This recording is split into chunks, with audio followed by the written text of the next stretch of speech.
I think we should be fine. So, welcome one and all. Thank you for joining us for this streaming session. Today we will be going over one of the most commonly asked questions across many streams. How do we improve our communication skills? I mean, it has been so long since we all have been asked this question as well in our own lives, and honestly, we are also trying to figure out things. We are all students ourselves, but we'll be sharing some of those tactics and some of those methods that we have found to be pretty useful for us. Let me introduce ourselves. I'm Coach Sumant, and I have Vishwas with me as well. Both of us, are kind of mentors at Prepzone, and we will try to take your questions along with the things that we have planned for today, and we'll try to answer them to the best of our abilities. At any point of time, if you have any questions, please put them on the chat. And if you are watching this on replay, please feel free to put it in the comments. One of us from our team will come back and reply to them anyway. Right? So let's get started. Let me actually just quickly share my screen, and we'll take it from there. Okay. So Sumant, this I session. think we can. Sumant, I think let's wait for a minute or so because I think few people have pinged me that they're joining. I see your point. Okay, sure. Let's give it a minute or two, and then we'll begin. Okay? Right. Anyone wants to has any doubt or anything regarding the session, you can put it in the chat as well, and Yeah. we'll be able to answer you over there.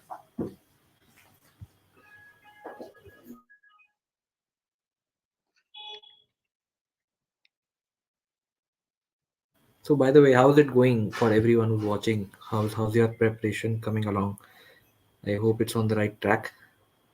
And if anything, you can reach out to me, Sumant, Shubham, or any of the mentors who we are available online all the time for you. So, yeah, anything you want to ask.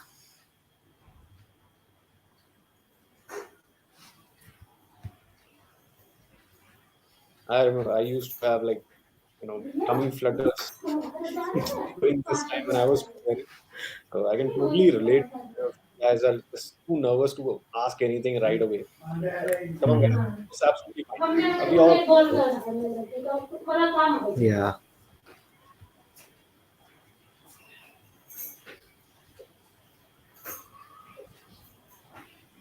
Just give one more minute and then. Sure.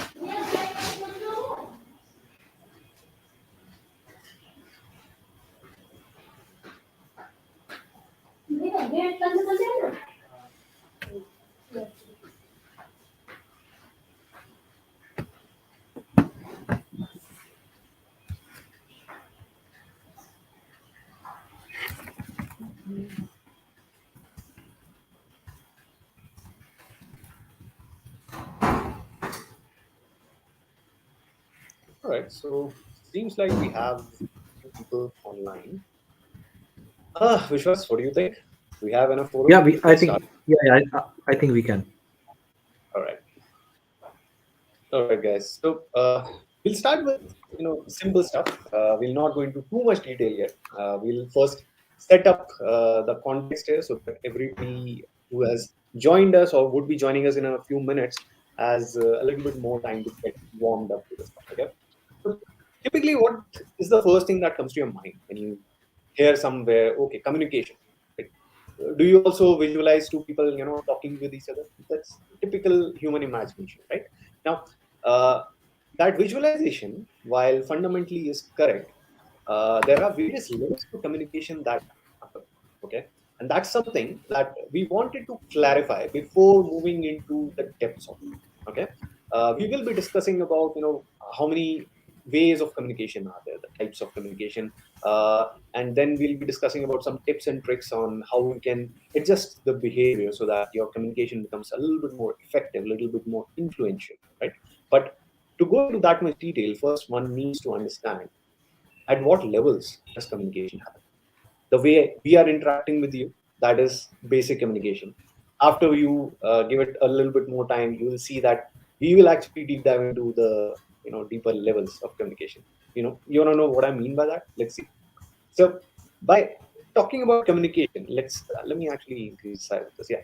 So when we talk about communication, the first image that comes to your mind would be two people are interacting with each other. But typically what you would see is that just basic communication when people can understand each other either through language or through signs. If people can understand what is being communicated, right, uh, that is just basic communication.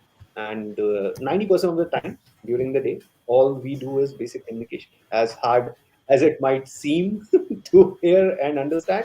That is what we do. That is how we go about our lives. But at the same time, have you been into situations where you're talking to someone and they are intently listening to you, where they are showing those signs of being engaged in your conversation, and they're not getting distracted by the noises around, they're not looking at their phone frantically every 3 seconds, etc.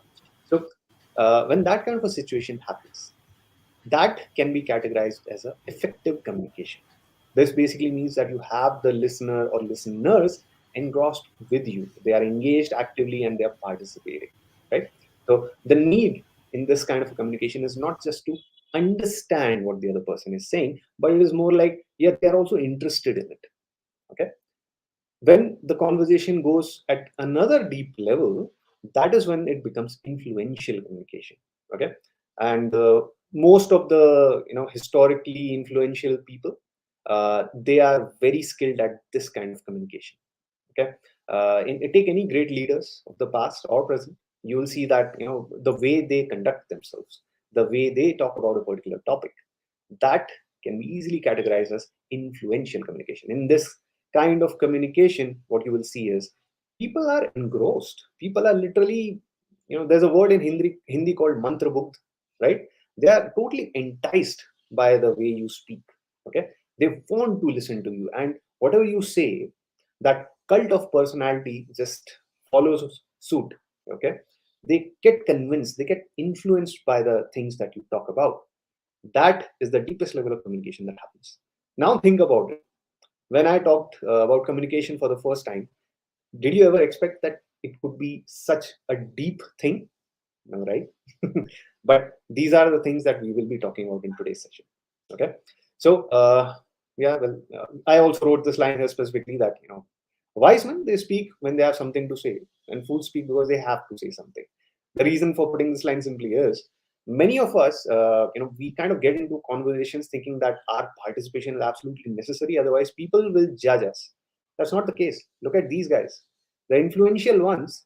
They don't speak because people expect them to. They speak when they want, and they feel that they will add value. Okay. To take us further through this, let me pass the mic to Vishwas, and he will take us through his types of communication. Vishwas, all yours. Yeah, thank you, Sumant. So, guys, yeah, like Sumant said, there are different types of communication, and we can not broadly, we can categorize them into two parts. First one is your verbal, and second one is your non-verbal. So, when I say verbal, people think it's about speech, but it's not just speech. It's also your written communication. So, wherever words are involved, that is your verbal communication. So verbal has been further divided into two parts. First is your oral communication, where it's speech, where we are speaking to each other. And the second one is your written communication. So any form of written, as in you can write a letter or an email. So that's your written verbal communication. Coming to the non-verbal part, so it doesn't involve any words. So what would that be? So like we are talking to each other, I'm using hand gestures, so that's body actions, and I'm using my facial expressions to show my interest or to show my curiosity. So that's another form of a non-verbal communication. Sometimes you are sitting across in a room and you want to speak to your best friend, but you cannot say anything, so you just use your eyes to give out in Hindi, which we call ishare karna. So you use those gestures. So that's another form of non-verbal communication where you're getting the message across without saying anything. So these are the types of communication, and it's very important to understand that each part has its own importance. So we'll delve deeper into it as we move forward. So going on to the next slide. So that was one form of communication, one bifurcation. The other bifurcation is the types of communication where people get involved. So keeping that apart, the previous slide, the different types of communication can also be categorized as one-way communication. So wherever a public figure is giving out a speech, That's a one-way communication where they are just speaking and nobody is responding back. The second one is a one-to-one communication or a two-way communication where two people are speaking to each other and they are exchanging their thoughts and views. So that's the second one. And the third one is a one-to-many. So whenever a group discussion, for example, happens, so many people are speaking and one person is addressing many other people and he's getting input from other people. So that's one-to-many. So the previous forms of differentiations, different types of communication which we went through are applicable here also. So, for example, you're writing an email and you're sending it out to 10 people. So that's a one to many communication. Similarly, if you're writing a letter or you're on the call with someone or you're sending a WhatsApp message to someone, so that's a one to one communication. And a one way communication can be your CEO writing a mass mail, or like we have here, Modi ji addressing the nation. So that's a one way communication. So these are the different types of communication. And typically in B school, in selection process, you'll come across the second and the third one in the form of a personal interview and a group discussion. So let's see how to get the best communication, because communication is effective only when you're getting your point across and the other person is understanding you, otherwise it's not very effective. And contrary to popular opinion, speaking is not the most important part in a communication, but listening is. Because unless you're listening to what the other person is saying or what the other person is understanding from what you're saying, it will not be very effective. So you need to understand what is the other person even getting what you're trying to say. So it's very important that you listen more and speak less for effective communication. And listening can be like, how is it different? So one part of it is hearing, where sound is coming to your ears but you're not registering anything. So that's very natural process, but that's passive. So it happens during a boring lecture, maybe right now it's maybe happening with people, that they're hearing us but they're not listening. That is, they're not actively involved, they're not learning out of it. So how to have effective listening? So the first part is hearing, where you hear the sound that's been said and then you interpret that. So you understand out of it what's the information that coming to you, then you evaluate it, and then you form a response around it, so that the other person can also gauge whether you've got the point or not. So effective communication, the most important part is listening, and this you need to take care even in your interviews and in your GDs, that you're listening to what is being said. Moving on, next is, we need to keep our conversations concise, to the point. So an acronym for it is KISS, KISS, which means keep it short and simple. So I have seen in the mock interviews and the mock GDs that I've taken over the years that people tend to get into a monologue. So it so happens that in an intro they give out an intro for 5-10 minutes, and people tend to lose interest. The interview tends to lose interest after a minute or so. So you want to get your point across as effectively as possible. For that, you need to keep it short and you need to get the message across in a short way. So you need to avoid fillers like I think, what I basically mean. All these are fillers because that shows that you're piling on more words than what is required. And your message should be non-repetitive, because once you've made the point, you shouldn't be repeating it, because if your point is good, it's precise, it will go across. So you need to keep it short and keep it simple. Coming on to the next one. Now, this is very important, that you understand your audience or you consider whom you're talking to, because you cannot have the same set of answers for for different sets of people. So if you're talking to your mom, to your parents, your family, your verbal and your non-verbal communication would be different. While you're speaking to your teacher, it would be different. So you need to understand what your audience is, what is their point of view, what is their background, what is their mindset, what is their culture. Culture plays a big part.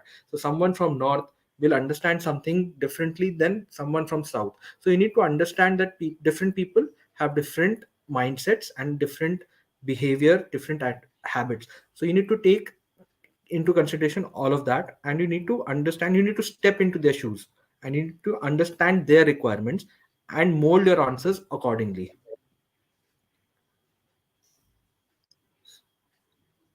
And whenever you have framed your answer, you need to be concrete and you need to be clear.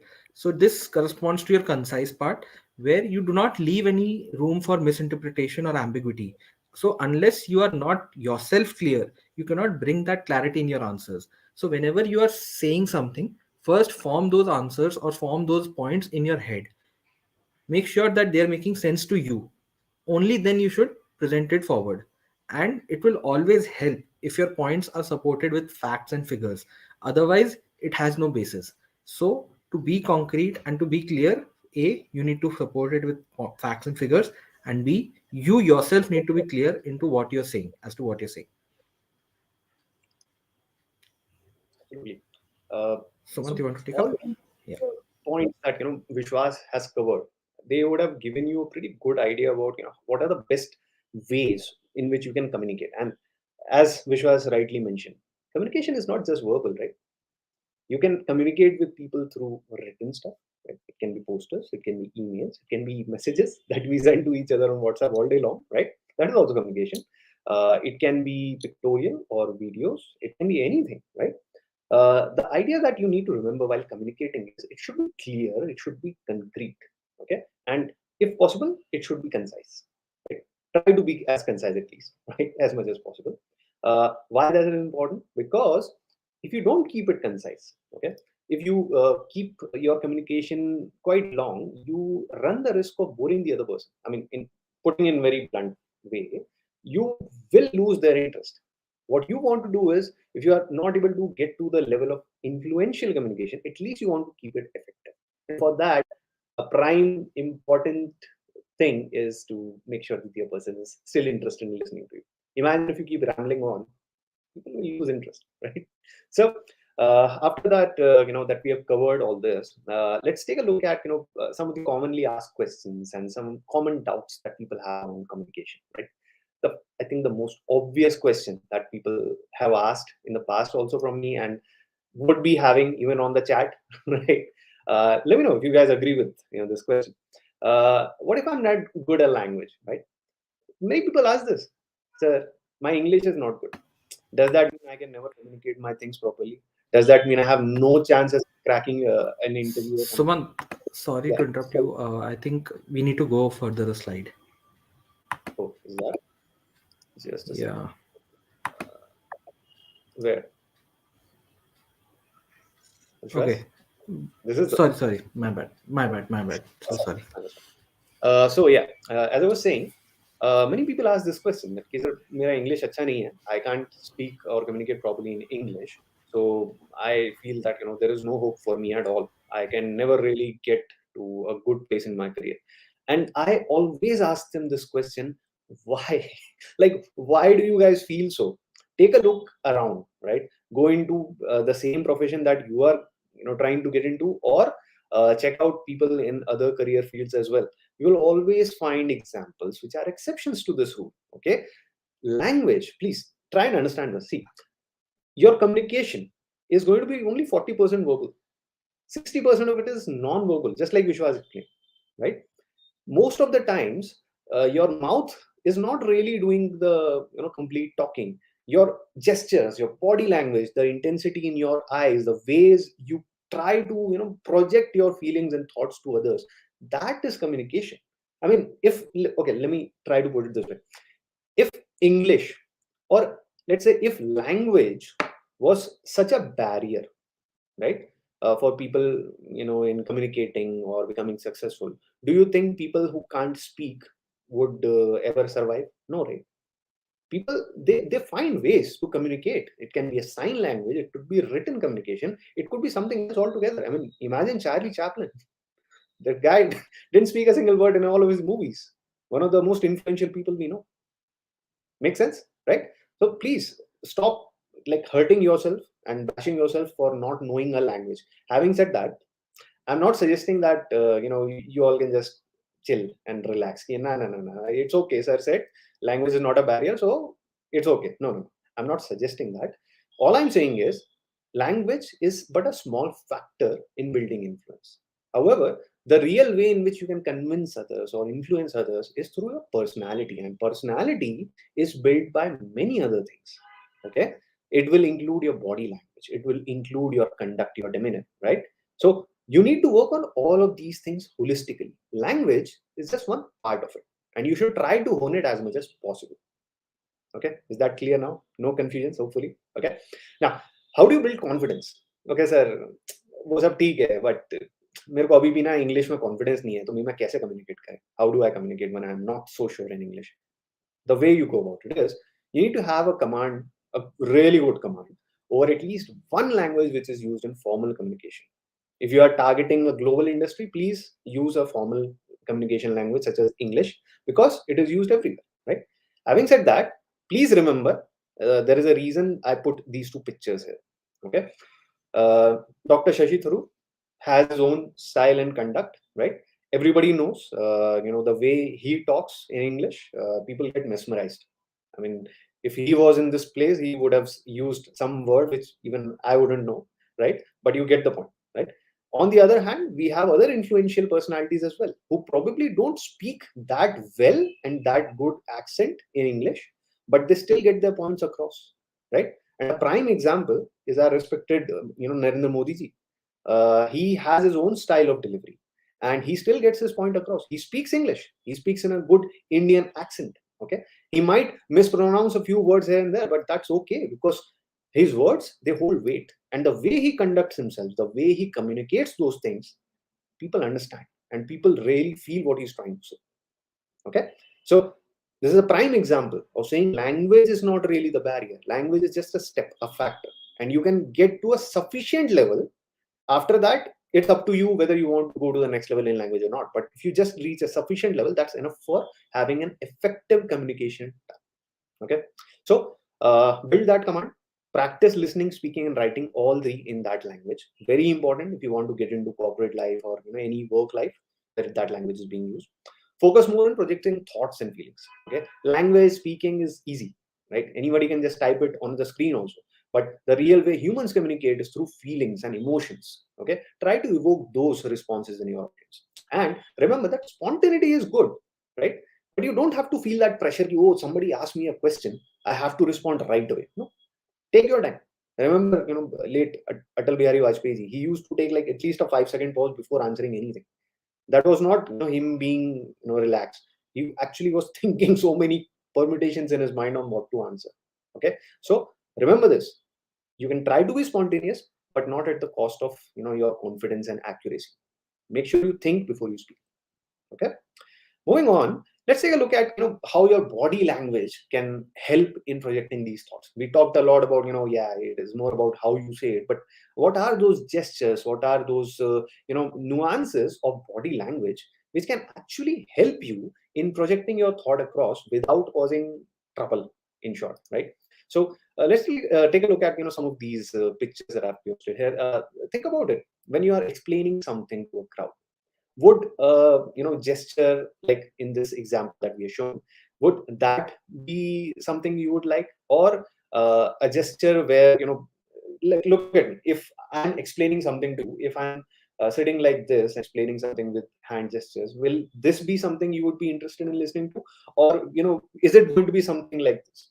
If I do, I mean, yeah, I know it sounds and it looks a bit funny, but imagine if the person who's presenting things to you constantly keeps the camera on close, or hides his face, or is looking somewhere else, right? It is not really going to be that engaging, right? That is the part that body language plays in communication.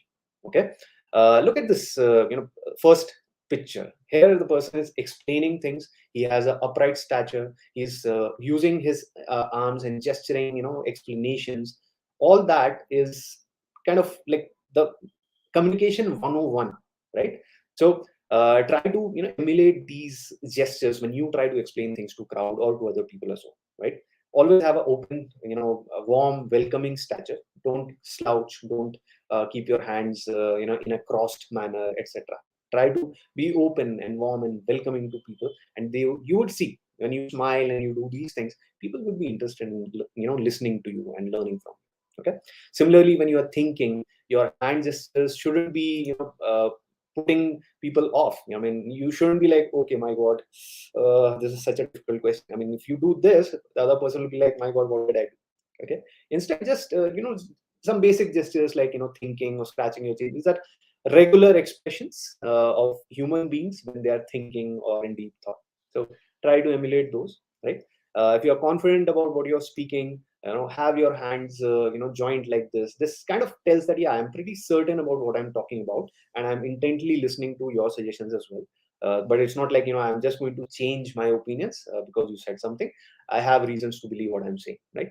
These all gestures, these all mannerisms, they exude, you can say, confidence, right? Try to emulate those. The things that you probably want to avoid, though, are these. Please don't, have weak handshakes happening with people. Please avoid, situation where you are, avoiding eye contact from people. Okay, try to, literally see through your screens and try to like look at them if possible. I know in remote situations it might be overkill, but at least try to show them that you are not afraid of looking at people, right? People who avoid eye contact are usually, kind of those guys who avoid interactions, right? You don't want to project yourself as that. Okay. Similarly, if you're slouching or if your arms are crossed like this, or all the time you're standing like this in a defensive posture, these are considered negative signs. These kind of project that you're not interested in that conversation. You are just there forcefully, etc. Right? Especially if you're going for an interview, right? You don't want to sit like this in an interview. It's, first of all, it's going to look funny.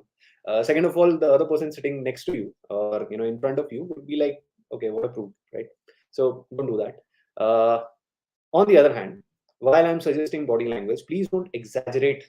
I've literally seen a few interviews, right, where the candidates, they just, they're constantly scribbling around. You don't want to be doing that.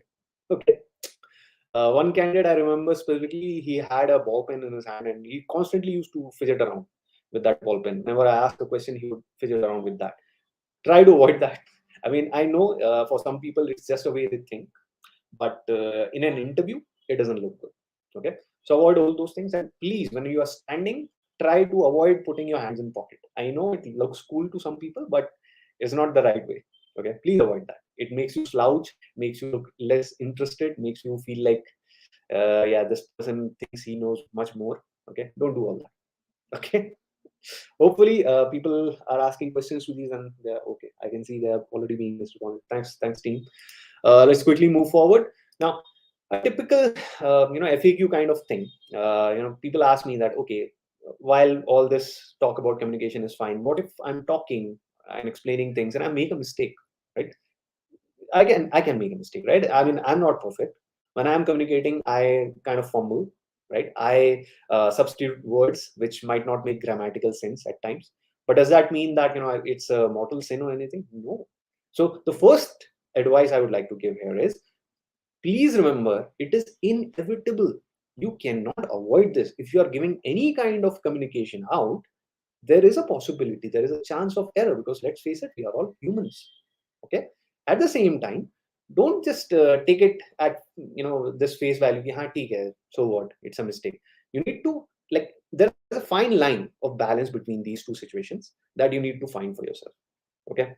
You don't have to take too much stress about it and be fearful of communication. At the same time, you shouldn't take it lightly either. Okay. There has to be a constant balance between these two. That's something I want you guys to find for yourself. Okay. Remember, it's normal. It can happen.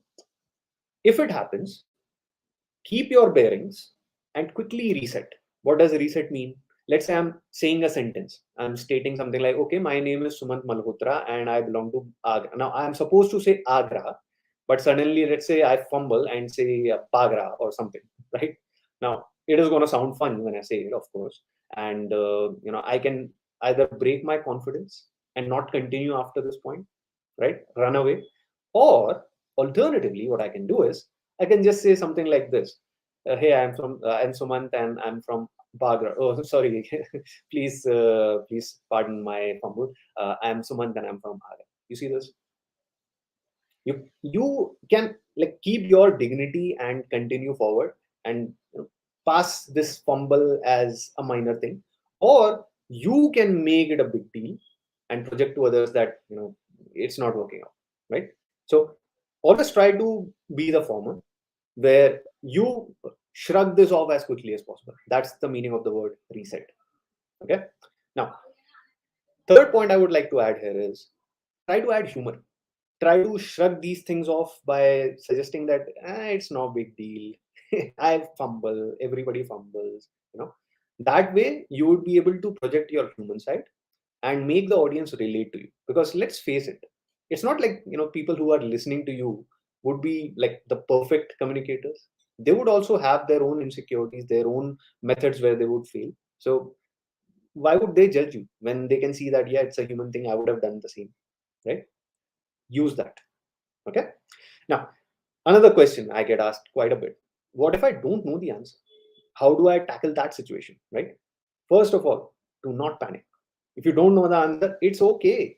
You are not supposed to know every answer in the world. God forbid you're not the encyclopedia. Okay, and Google either. Okay, just accept it. It's fine. You don't know. You don't know. Okay. Having said that, it doesn't absolve you from that responsibility now. Now you have the responsibility of finding that answer and giving it back to the person who asked that question to you. Okay, so it can happen post that meeting or interview, whatever, right? If it's an interview, of course you can't go back to them, but at least for the next interview you can be prepared. Okay. And if possible, deflect the question. This is a tactic which a lot of people use. Okay, they kind of deflect the question back to the audience, or ask others around to answer it for them, something like that. It depends on situation. I'm not saying it will work every time, but it can be a good tactic to have ready. Okay, so basically the point I should put forward is, if you don't know the answer, first of all, don't panic. That's the most important thing I want you guys to remember from this. Okay, Chariya. Let's come to the most important slide of this whole show. The 5 ways to improve communication skills. All the things that we talked about, it is all summarized here. Okay, so we'll share some tactics with you. The first and foremost have to be that how do I make sure that what I'm communicating, it is something that people are able to understand, right? And they are getting all the right signs from me. What do I mean by signs? Essentially what I'm saying is, if let's say I'm explaining something to you guys, right? Am I sounding really boring? Am I sounding interesting? Are my hand gestures and body language positive, or am I like doing something like this, talking in my own hand? Right? So all these things, how do you observe it yourselves? I mean, it's one thing to show it to someone, right? How do you see it yourselves? That's the part we are trying to address here. The technique that even I have used in the past is called a mirror technique. A lot of actors, interestingly, even the actors which I'm pretty sure we all believe are the best actors of the century, okay, they have used this technique to build their own skills, build their own stage confidence. Okay, it works. It really works. All you need to do is stand in front of a mirror and emulate answering a question like you would in an interview. If you want to sit or you want to stand, it's up to you. But the intent is to keep looking at yourself in the mirror when you are answering. Okay. You need to like literally observe the micro expressions you show when a question is asked to you and the way you answer. It can be a slight twitch in your cheek also, but you need to observe it. You need to know that you do this. You need to be in cognizance of that. Okay. With practice, you will be able to cut down some of the negative ones and improve on the positive communication signs. Okay. It's a very, very useful technique. Please try it. Now, for people who are wondering, "Arey sir, this is just mirror. Who cares? It still doesn't give me proper feedback, right?" No problem. These days, we have a wonderful tool called social media. And we have even more wonderful feature in social media that is called reels, or short micro content. Please go ahead and go bonkers with it. Okay, I don't care what kind of content you create. The idea should be that you show your face in it and you talk to the camera. Okay, and I want people to be commenting. That way you will get to know whether what you wanted to convey was conveyed or not. If people are giving you answers which are unrelated to the things you're talking about, that means you didn't communicate properly, and that's the way you will learn. You can do this on the side along with the mirror technique, but don't forget the mirror technique. Okay. All right, move forward. In any conversation, it is very important for you to have some sort of information about it, right? If you go into a conversation without any information, you would be like, well, you would be like a rock or a stone just there, right? You can't contribute at all. So how do you make sure that you can contribute? By being informed. There is no other shortcut to it, right? So how do you like become informed? By reading or watching the news, by talking to people, by finding out information, be curious, being inquisitive about things, right? That is like a prime skill that you need to develop in yourself. That way, your interviews, your speeches, your I don't know, commemoration ceremony, thoughts and discussions with your teams, debates, etc. Everything gets sorted if you are just well informed, and you don't have to like know NASA level research about everything. Okay, you just need to know enough to build an opinion about it. You remember, like when we help students prepare for VAT and PI, we kind of ask them questions about the economy or sports or policies from the government. Why do we do that? Because we want to know what their opinions are, and opinions can only form when you have some information about it, right? So please do that. Read newspapers, watch news, have discussions. That way, you will see yourself growing tremendously. Okay. Next, interact more. I think this is an obvious one. I mean, if you want to become good at communication skills, you need to communicate. So this is not really any rocket science. But how do you do that, right? It's one thing to just say interact more, but where do you interact? We are all stuck in our houses these days. It's okay if you can't go out and meet people. Talk to people online. So the short micro content which I mentioned earlier is one way, but you can write your own blogs, you can make posts on social media, right? You can actually call people up, just talk to them about something, have some sort of a discussion, and try to talk in a language in which you are trying to build your skill in. Okay, that always helps. It builds your confidence, it builds your skill, it basically makes you sleep happily at night. Okay, try doing that. Fourth thing, building your own confidence. This is very, very important. Many people have that skill in them, but they're just, they're restricted by their own self boundaries. Okay, because they don't believe in their own selves. They feel that if I go out and talk to a new person, that person will judge me, and that is why they don't even try. Horrible thing to do. Okay, try to make this a guru mantra of yours. This is the talisman I'll give you. Believe that nothing is worse than not communicating. Okay, just try to believe that mantra. Just say that, okay, if I don't communicate what I'm feeling, that is the worst thing that can happen. Okay, your life will change. Trust me on this. Okay, then finally, watch and learn. Again, a very obvious thing. But what do you watch and learn? It's one thing to just go and watch movies in a particular language that you want to build your command in. But is that sufficient? You can probably learn the accent. Maybe you can learn the mannerisms. But is that enough to make you feel confident? No. What you need to do is go and watch a variety of stuff. Okay. Specifically, if I have to quote, please go and watch influential speakers of the past and present. Look at their speeches, look at the way in which they conduct themselves, look at the way they interact with news reporters specifically. Look at the way they dodge questions or deflect them back. You would know this, right? Film stars, politicians, they get all sorts of crazy questions thrown at them. A normal person, a regular person, if they are under so much pressure in an interview or a press conference, they would break. Okay, but these guys, they are veterans at this. I want you guys to try, looking at them and see how their mannerisms are. You will see some of the best ones. They will have a very calm demeanor, regardless of the kind of question they are asked. They always keep a very calm face. They will have very minimal expressions on their face, even when a very taunting question is asked, right? And they will answer it calmly or deflect it, or probably won't even answer it, thinking that, yeah, this is not worth my time. Okay, you need to build that kind of a situation. Okay, let me give you an example. A candidate, I think, asked a question in my previous session also, where they said that I gave an answer in an interview, and the recruiter just stops speaking. They just keep silence, and then there's an awkward silence between us, and I don't know how to tackle it. I come under the pressure of filling that awkward silence, and then I blabber something, and the recruiter gets some arsenal out of it to grill me for that. Now, let me ask you a question. Who asked you to fill that awkward silence? Did you create it? No. You yourself created that pressure on yourself that, oh, I am supposed to fill the silence. Actually, you are not. It was not your turn to speak. You are already done. It was his turn, the recruiter's turn to speak. You unnecessarily take, pressure on yourself. All this will go away when you try the influential speaking thing that I talked about. Okay. Look at other leaders in this field. Look at how they conduct themselves. You will learn all these nuances. Okay, and for everything else, we have mock interviews with us.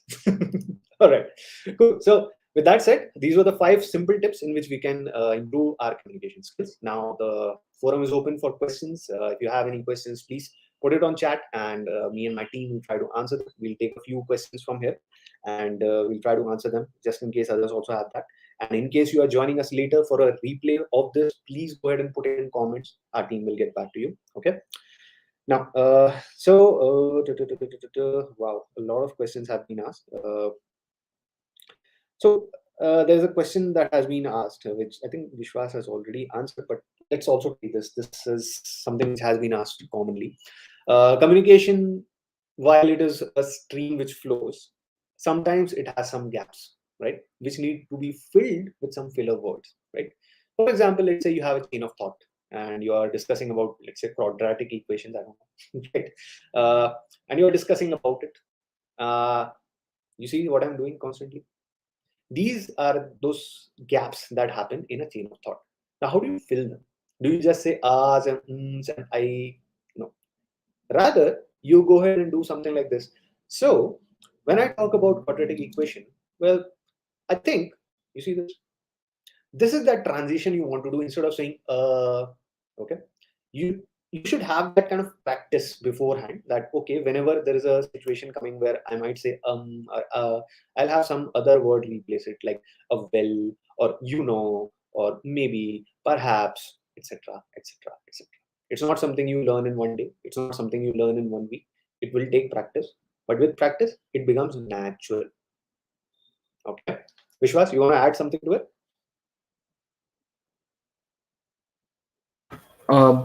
Sumant, what you're saying is exactly what I say to my students, that keep practicing. Otherwise, there is no other way. So mirroring, and I also ask them to record themselves if they're not comfortable in a mirror with a mirror. Absolutely, absolutely. So yeah, these ways you can put some fillers while having conversations, and you can sound a little bit more sophisticated at times. When you do this and others are not able to emulate that, you automatically turn out to be the cool to the one, isn't it? Right.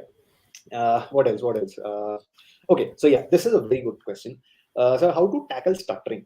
I'm out of thoughts and words sometimes. So, Selva, I'm assuming when you say stuttering, you are not talking about the actual ums and ahs that I'm talking about, right? You actually stutter. You literally are lost for words and you find it difficult to continue. I'm guessing that is what you are asking, right? In that situation, it is absolutely fine to take a pause. Okay, just in case you feel, oh, this is weird, how can that happen? Let me give you an example. Let's say I have to talk about, what do I not know about? Okay, let's say I have to talk about the Indian team's performance in South Africa right now. Okay, so I'll start talking about something, and then let's say I start talking about particular cricketer, and I don't know something about him, or I need to first structure my thoughts and then get back and answer a particular point there. I'll take a pause. I'll not stop mid sentence, but I'll take a pause. I'll say, okay, now let me also talk about XYZ's performance in South Africa. Let me structure my thoughts first. Now I'll take a pause. I'll take, let's say, 15 seconds, 20 seconds, how much ever time I feel confident. Yeah, now whatever I'm going to say is going to be good. Okay. At any point of time, I will not stutter. I'll not, feel panicky, because I know it's in my control to take pauses. That is something I see candidates struggle a lot with. I don't know why that is, but please remember, in an interview, you are in full control. You decide where the interview moves. You decide whether you perform good or bad. Okay, have that confidence in you. Don't worry. A lot of us just worry too much.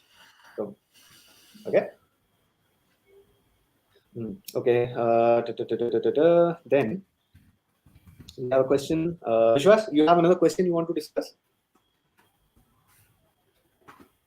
I am answering the questions that I am getting on chat. So Okay. yeah, some people are saying that how do we, if you don't know the topic? So if you don't know the topic, you don't know the topic. There's no answer to that. So for that, you need to keep on reading, keep on expanding your knowledge base, keep on participating in the different discussions we have in our Discord groups, or even with your batchmates or your colleagues and all. So without content, even if you are able to cook up something, it won't be much. So keep reading, and for that I would suggest read newspapers, read books, read articles, whatever. But and if needed, you can also clarify from the moderator, but nothing can substitute your knowledge for it. So Absolutely. that's if you don't know the topic. In fact, let me add this. Try to avoid cooking up stories. Okay. Hmm. It can lead to some really embarrassing situations at times, which you don't want to be caught into.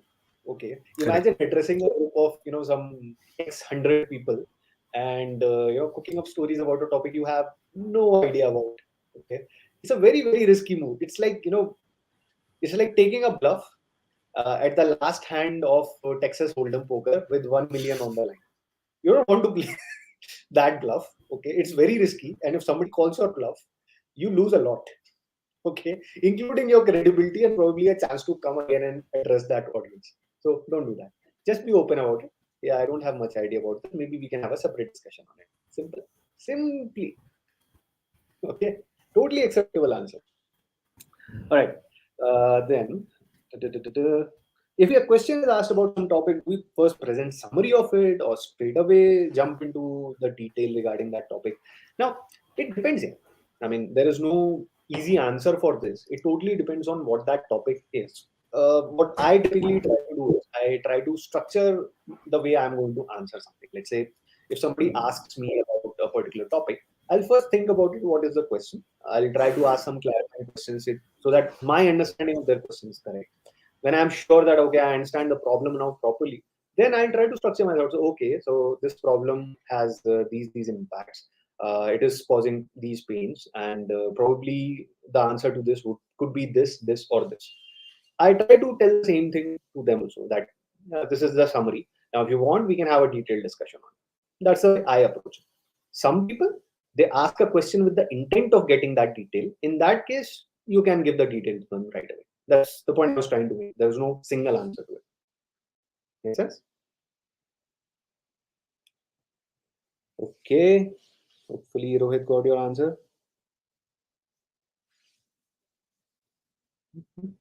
Any other questions apart from this? So how do you guys practice this? Like, it's one thing to just have this live session with us and get some answers, but how do you go back and practice? Like, do you have some strategies already in mind? I know I gave quite a few. Vishwas also told a few methods. So, but what is it that you have tried in the past apart from what we have discussed today? Is there a tactic that you want to share? Put it on chat. Would love to hear it from you guys.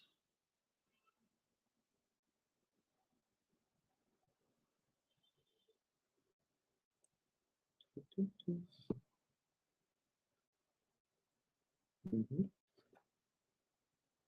Oh, interesting. Nice. Good, good. People are using frameworks. Nice. That is good. Okay. So, with that said, let me just quickly wrap this up. I think we have addressed quite a few things today, and hopefully, it was a useful session for all of you. You learned a few new things and enhanced upon the things that you already knew, right? With that said, let me wrap it up.